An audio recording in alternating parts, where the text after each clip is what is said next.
По 19 години попис треба да има во април 2021. Со ваква намера владата го испрати во собрание минатогодишниот текст на законот. Пред да почне комисиското разгледување, опозицијската ВМРО ДПМН се изјасни против.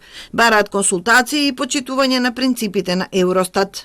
Таков попис кој би отстапувал од утврдените критериуми спроведувани од напредните европски земји, ВМРО ДПМН нема да го поддржи.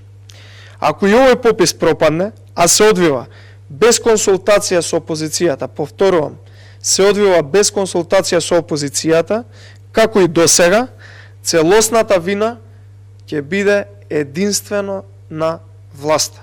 Власта ја повикува опозицијата на разумност, за да не се одолговлекува донесувањето на законот, а со тоа и самиот попис. Сметаме дека е ова добра основа и добар текст на законот кој што може и треба да помине во собранието со мнозинска поддршка. Мислам дека секое понатамошно одолговлекување на процесот на разговори, преговори и повторно отварање на текстот на законот може само да доведе до ново одлагање, а опозицијата беше таа која што бараше пописот да биде во 2021 година. Минатата година власта и опозицијата ги соочија ставовите во работна група, но не успеа да се договорат. ВМРО ДПМН бараше дефинирање кое население се смета за резидентно, кој може да дава податоци за отсутните членови на домаќинството и кои документи ќе бидат прифатливи, а пред се одложување за една година.